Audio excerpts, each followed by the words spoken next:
In the next chapter, which is the final chapter in the book, we'll take a look at how you can use the maturity awareness approach to find more emotionally mature friends and partners. I'll also offer some pointers on developing new attitudes and values that will promote the possibility of more rewarding and reciprocal relationships in the future. Chapter 10. How to Identify Emotionally Mature People. The previous chapter explored how you can reclaim your emotional freedom by honoring your true self in your relationships with your parents and others, setting limits, and acting on your own behalf. In this chapter, you'll learn how to identify people who are emotionally mature enough to engage in a mutually satisfying relationship. I'll also discuss how you can adopt new attitudes about relationships so that you can interact in ways that will help you put emotional loneliness firmly in your past. Unfortunately, adult children of emotionally immature parents can be skeptical that a relationship could enrich their life. Instead, they tend to think that rewarding relationships are a pipe dream, too good to be true. And beneath this thought, they typically fear that other people won't be truly interested in who they are. These negative expectations perpetuate emotional loneliness, but you can change them once you're aware of them. The lure of old patterns. Remember what John Bowlby said. All humans share the primitive instinct that familiarity means safety. Therefore, if you grew up with emotionally immature parents, you may feel subconsciously drawn to the familiarity of egocentric and exploitative people. Quite a few of my female clients who ended up in abusive relationships distinctly remember that in high school, nice boys didn't appeal to them. In fact, they typically found considerate males boring, which unfortunately meant that if the guy's behavior wasn't selfish or dominating enough, there was no attraction. For these women, self-centered males probably stirred up uncertainty in a way they found exciting. But was this actual excitement, or was it a shiver of childhood anxiety in response to a self-involved person who wanted to use them? One tenet of schema therapy, developed by Jeffrey Young, is that the people we find most charismatic are subconsciously triggering us to fall back into old, negative family patterns. Young warns that this kind of instant chemistry can be a danger sign, indicating that self-defeating roles from childhood are being reactivated beneath the surface. This chapter will help you turn that dynamic around. The key is to use your newfound observational abilities to find emotionally rewarding people to connect with, instead of repeating old patterns that will lead to further emotional loneliness. Recognizing emotionally mature people. The sections that follow offer some guidelines that will help you recognize more emotionally mature people. Then, instead of unconsciously enacting old, familiar patterns, you can consciously choose to connect with people who show the positive traits discussed later. Whether you're choosing someone to date, finding a new friend, or interviewing for a job, you can use the characteristics of emotional maturity in this chapter to identify people with long-term relationship potential, whether you start out face-to-face or online. Nobody's perfect, but good prospects should have enough of the following characteristics to make the relationship enriching rather than draining. They're realistic and reliable. Being realistic and reliable may sound humdrum, but nothing can take the place of this basic soundness. Think of this first cluster of traits as the physical layout of a house. It won't matter what color you paint the walls if the structure is awkward to live in. Good relationships should feel like a well-designed house, so easy to live in that you don't notice the architecture or planning that went into it. They work with reality rather than fighting it. Although they'll work to change what they don't like, emotionally mature people acknowledge reality on its own terms. They see problems and try to fix them, instead of overreacting with a fixation on how things should be. If changes aren't possible, they find a way to make the best of what they've got. They can feel and think at the same time.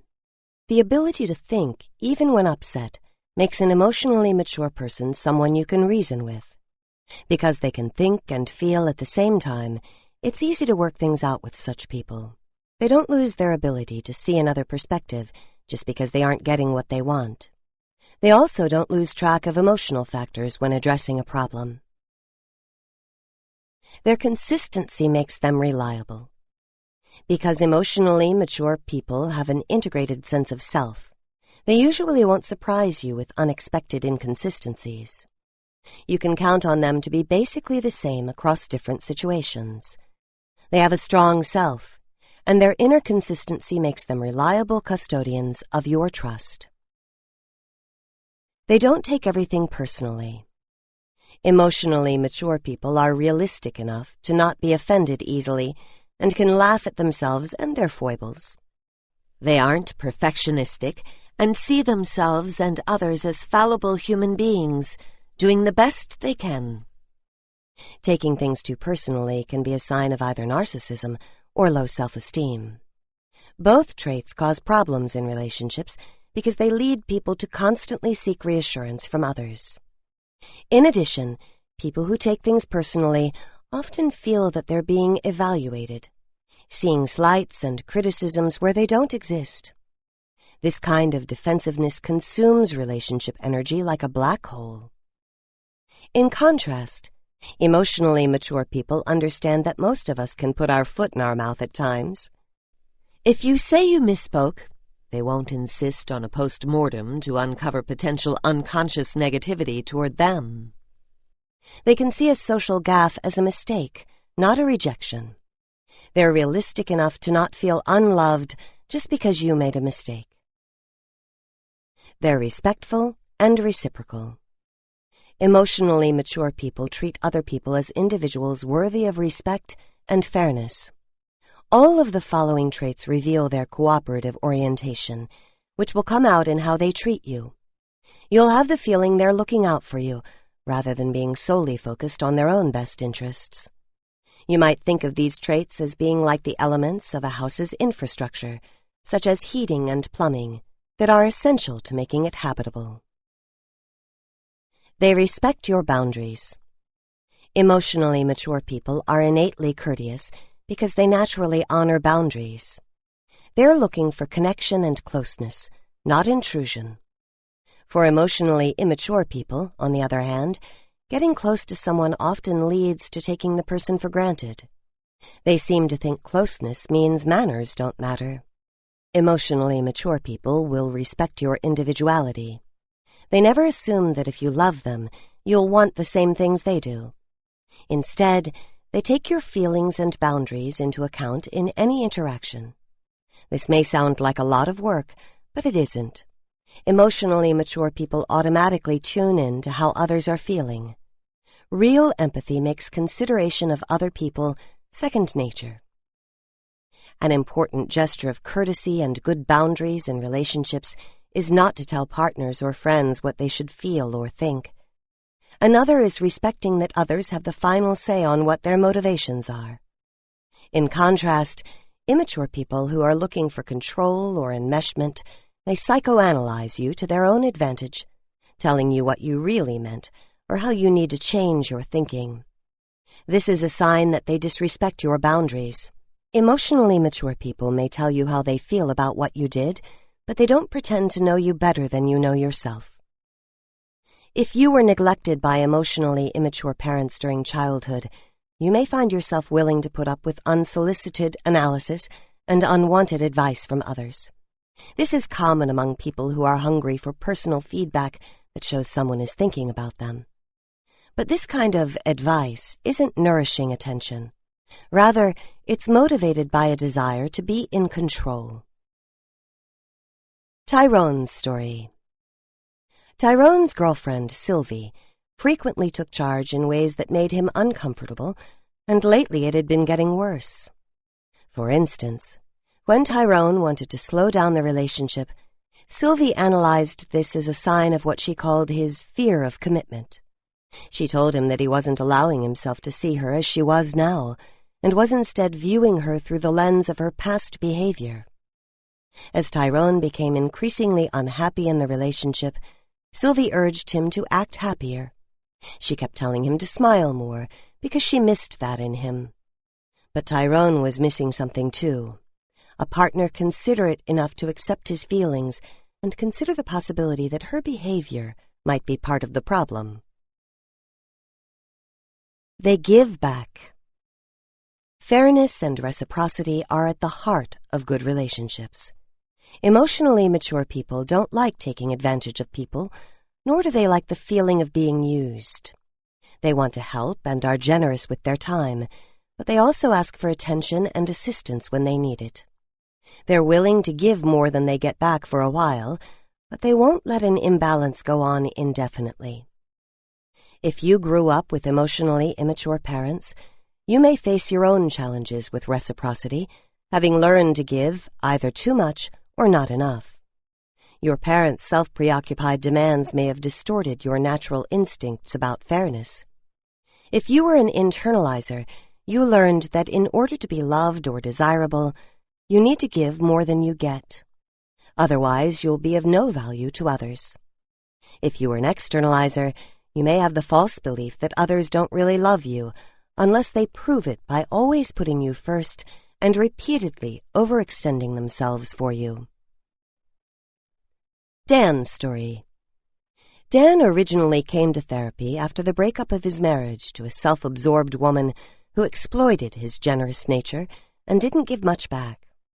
In therapy, he realized that he'd sacrificed too much, violating the principles of fairness just as his wife had in taking too much. As Dan began to practice better self-care by not being overly generous, he noticed that he was becoming more interested in women who had a greater capacity for reciprocity. Still, this new way of relating felt unusual to him at first. For example, after paying for an expensive dinner with his new girlfriend, Dan was amazed when she said she wanted to treat him to an upcoming concert. "You gave me a great evening," she told him, "and I want to do something fun for you." Dan was amazed by her reciprocity and generosity, and he was also able to correctly identify it as a sign of her emotional maturity.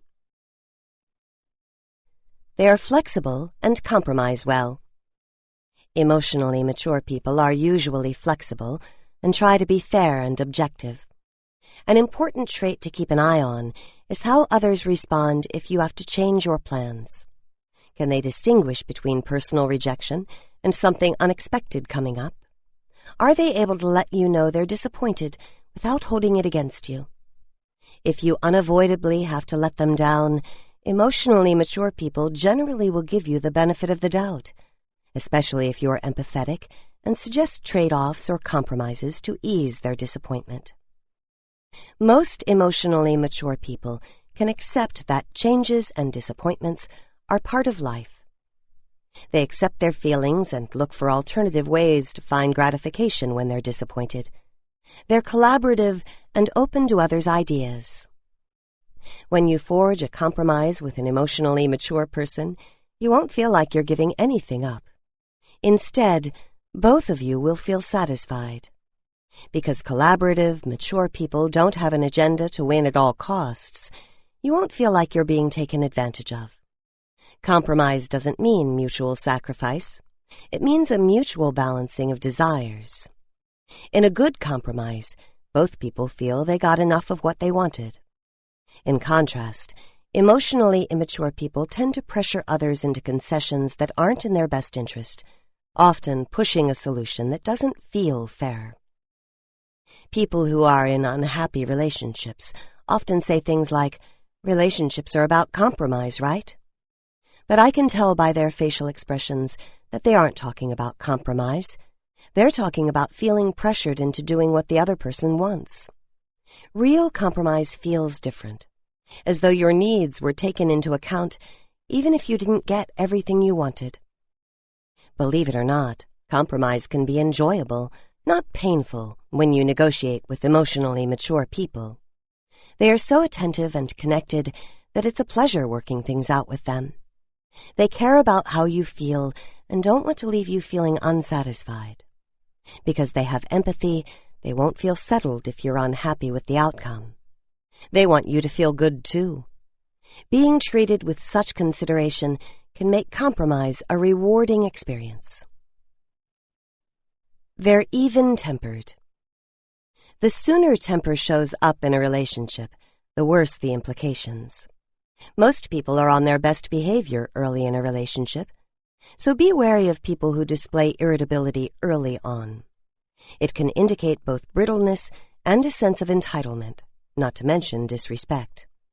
People who have a short fuse and expect that life should go according to their wishes don't make for good company. If you find yourself reflexively stepping in to soothe someone's anger, watch out. There are enormous variations in how people experience and express their anger.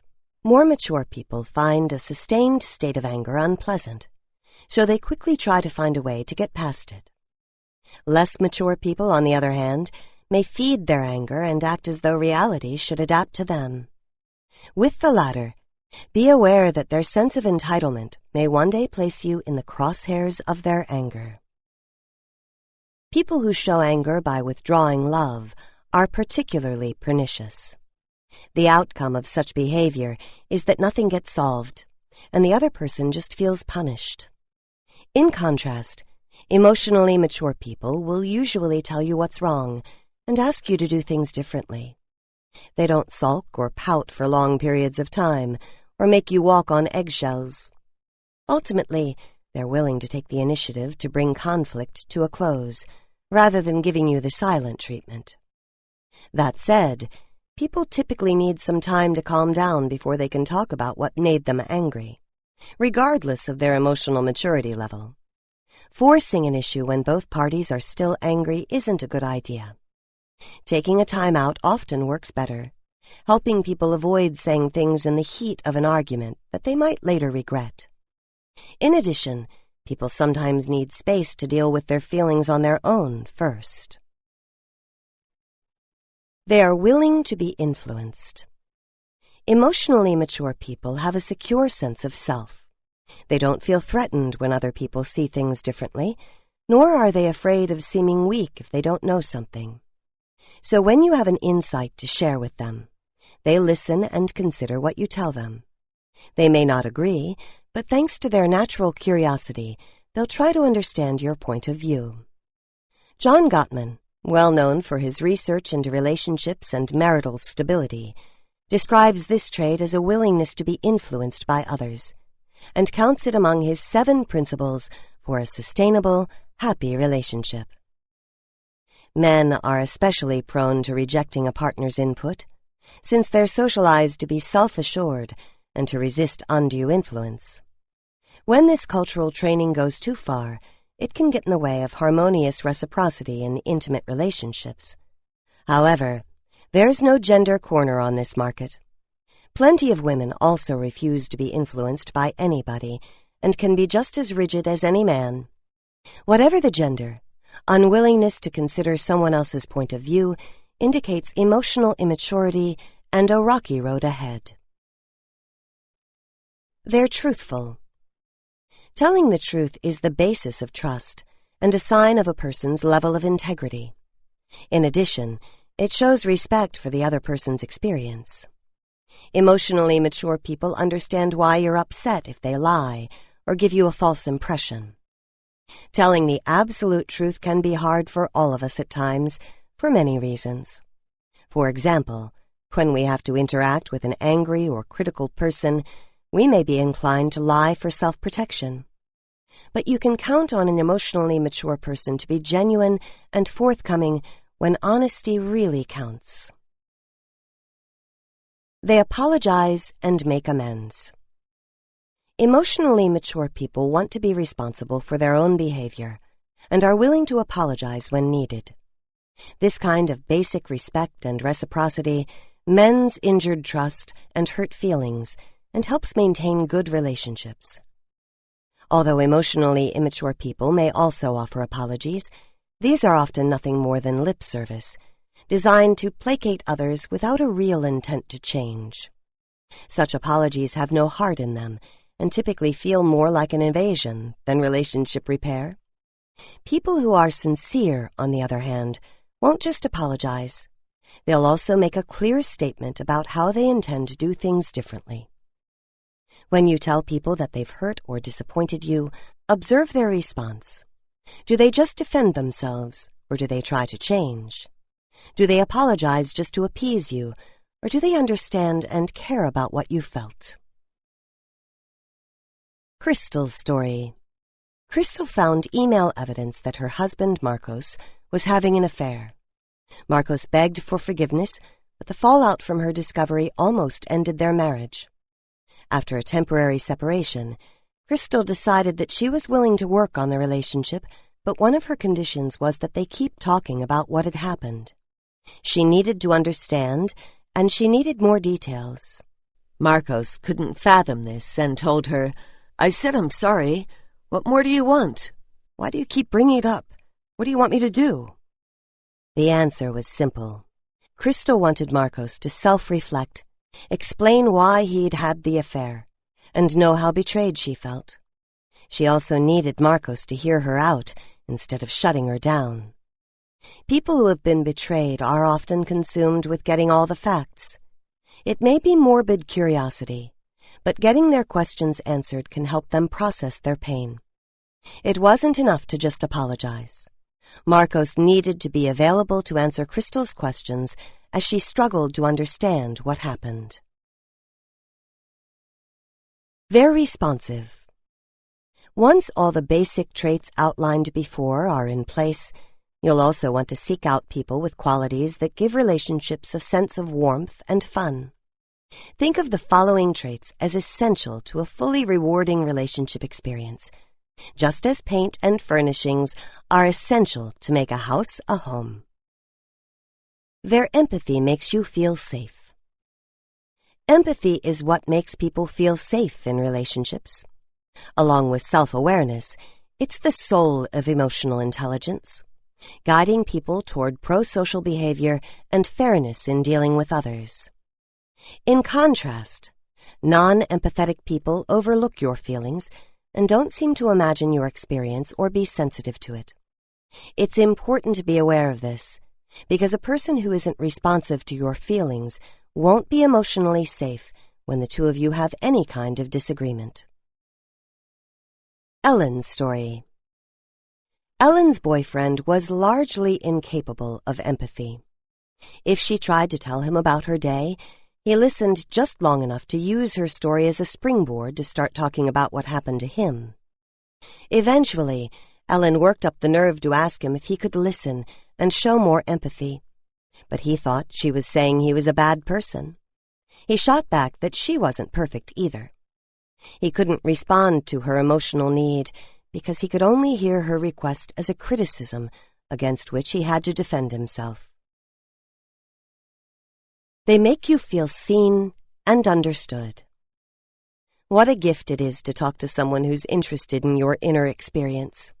Instead of feeling strange for having certain feelings, you feel understood because the other person resonates with what you're talking about on an emotional level. When emotionally mature people find you interesting, they show curiosity about you. They enjoy hearing your history and getting to know you. They also remember things you've told them and are likely to reference that information in future conversations. They like your individuality and are intrigued by the ways in which you're different from them.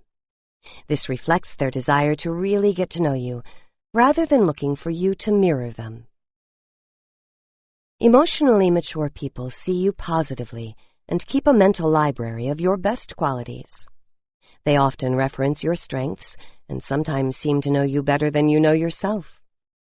In the climate of such interest and acceptance, you'll feel that you can be completely yourself and may find yourself telling the other person things you hadn't planned to, or sharing a personal experience that you usually keep to yourself. You'll also notice that the more you share with such people, the more they share with you. That's how true intimacy develops and flourishes.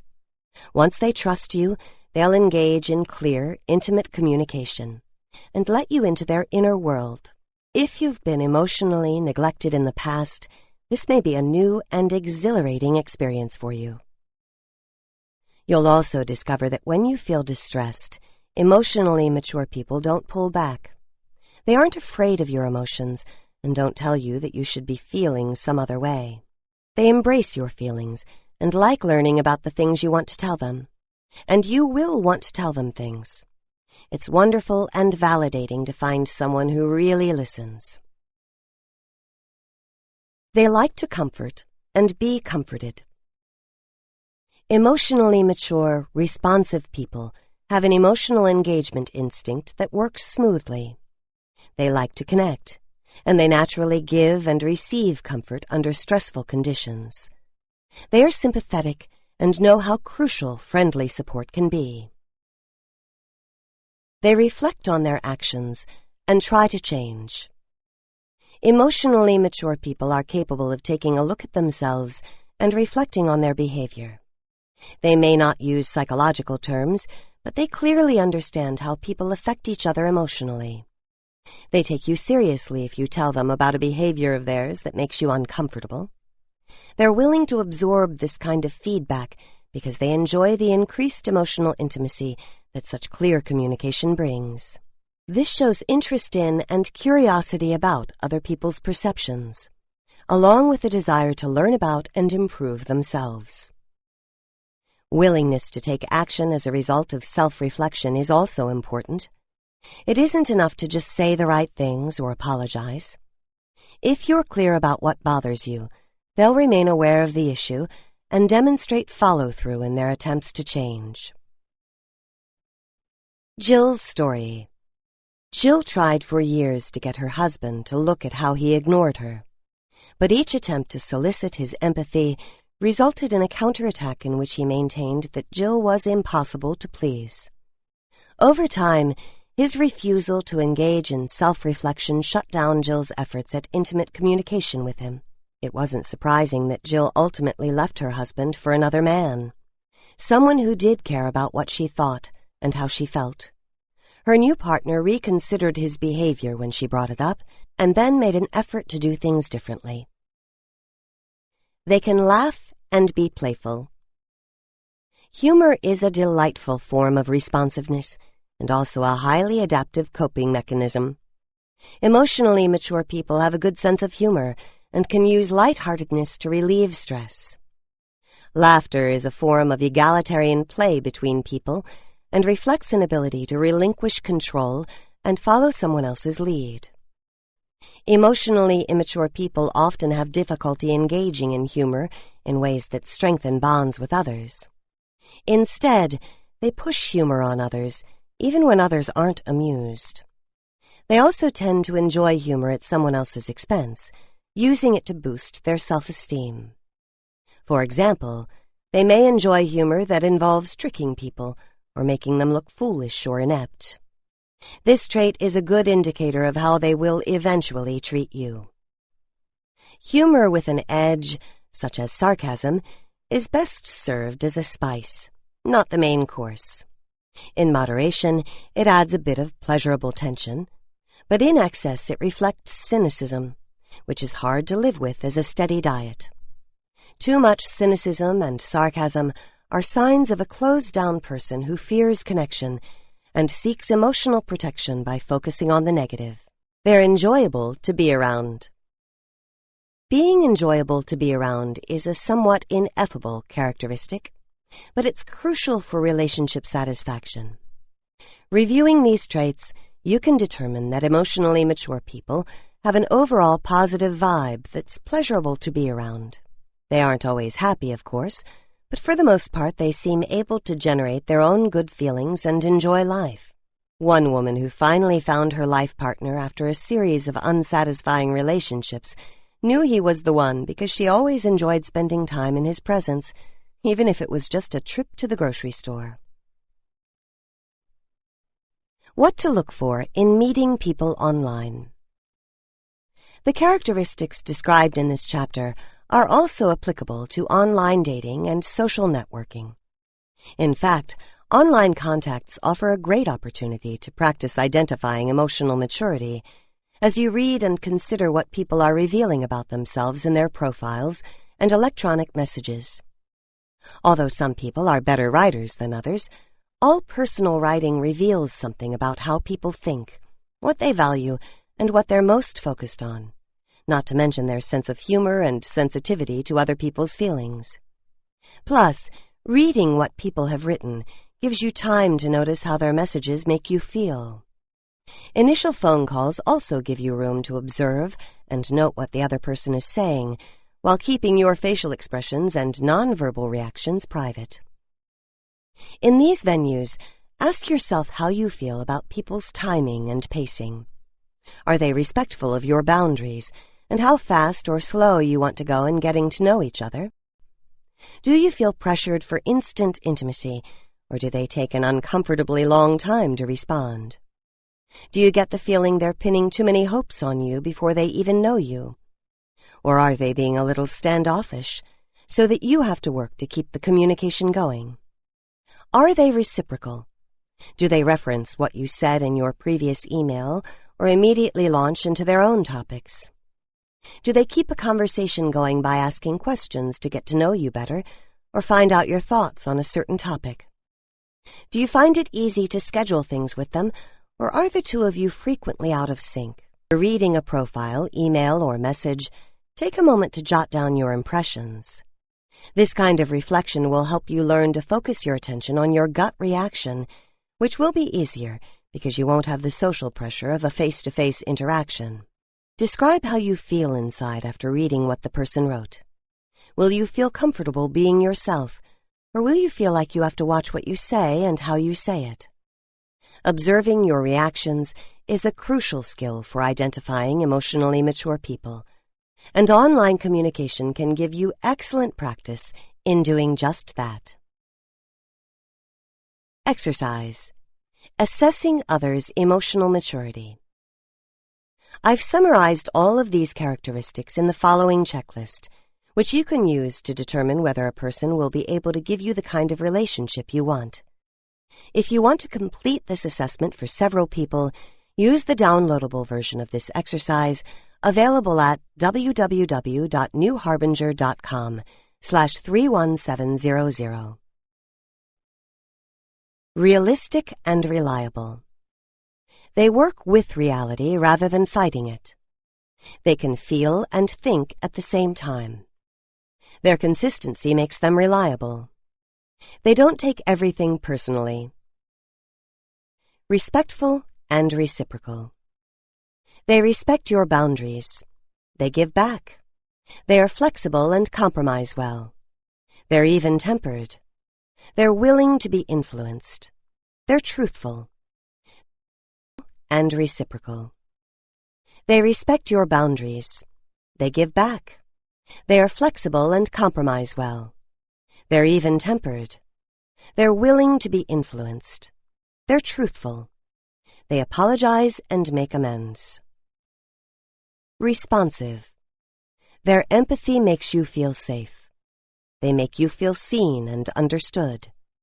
They like to comfort and be comforted. They reflect on their actions and try to change. They can laugh and be playful. They're enjoyable to be around. The more of these qualities a person has, the more likely it is that the two of you can forge a satisfying and genuine connection. Developing new relationship habits. Now that you can identify emotionally mature people, there's one last piece of the relationship puzzle to address: your own behavior.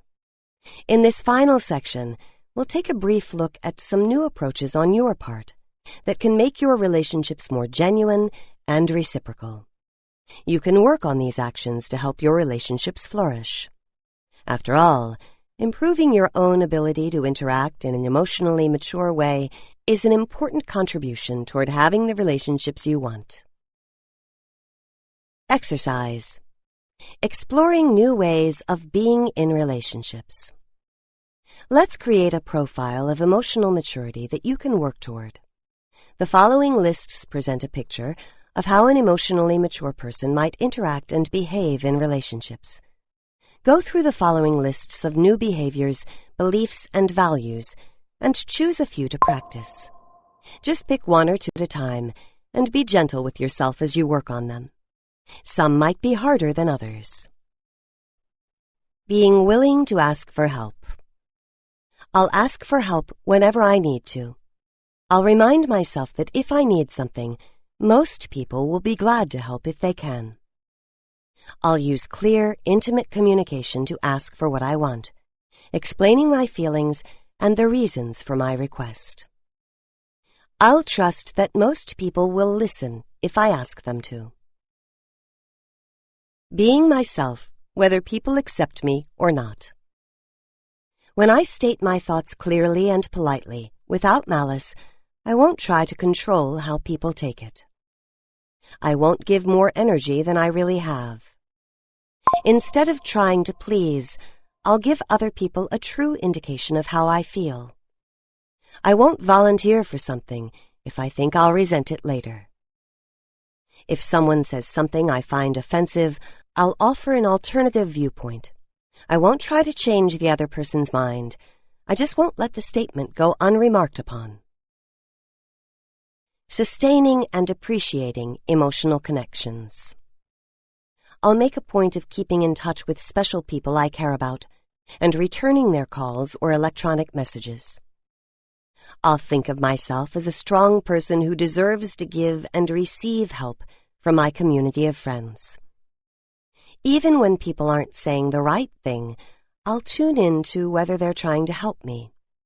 If their effort makes me feel emotionally nurtured, I'll express my gratitude. When I'm irritated with someone, I'll think about what I want to say that could improve our relationship. I'll wait until I cool off and then ask if the other person is willing to listen to my feelings. Having reasonable expectations for myself. I'll keep in mind that being perfect isn't always necessary. I'll get stuff done rather than obsess over getting things done perfectly. When I get tired, I'll rest or do something different. My level of physical energy will tell me when I've been doing too much. I won't wait for an accident or illness to make me stop. When I make a mistake, I'll chalk it up to being human. Even if I think I've anticipated everything, there will be outcomes I don't expect. I'll remember that everyone is responsible for their own feelings and for expressing their needs clearly. Beyond common courtesy, it isn't up to me to guess what others want. Communicating clearly and actively seeking the outcomes I want. I won't expect people to know what I need unless I tell them. Caring about me doesn't mean they automatically know what I'm feeling. If people close to me upset me, I'll use my pain to identify my underlying need. Then I'll use clear, intimate communication to provide guidance on how they could give it to me. When my feelings are hurt, I'll try to understand my reaction first. Did something trigger feelings from my past, or did the person really treat me insensitively? If someone was insensitive, I'll ask him or her to hear me out. I'll be thoughtful to other people, and if they aren't thoughtful in return, I'll ask them to be more considerate and then let it go. I'll ask for something as many times as it takes to get a clear answer. When I get tired of interacting, I'll politely speak up, asking if we can continue our contact at another time. I'll explain kindly that I'm just out of gas at the moment. Do you get a sense of how much more energy and lightness you'd feel if most of these statements were true for you? You'd be active and self-expressive in your relationships, treating yourself kindly and expecting to be heard by others. You'd be freeing yourself from emotional loneliness. Even if you didn't learn these values and ways of interacting as a child, you can develop them now. Having emotionally immature parents may have undermined your self-acceptance, self-expressiveness, and hopes for genuine intimacy. But there's nothing to hold you back now as an adult. Summary. This chapter outlined common attributes of emotionally mature people so that you can recognize such people more easily. It also briefly summarized new ways of relating that can help you create more satisfying and supportive relationships with others.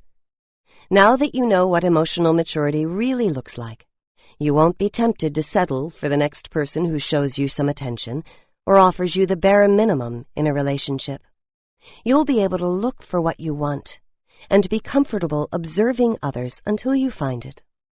As you reflect on your emotional strengths and capacity for connection, you'll find that the keys to happier relationships have been within you all along.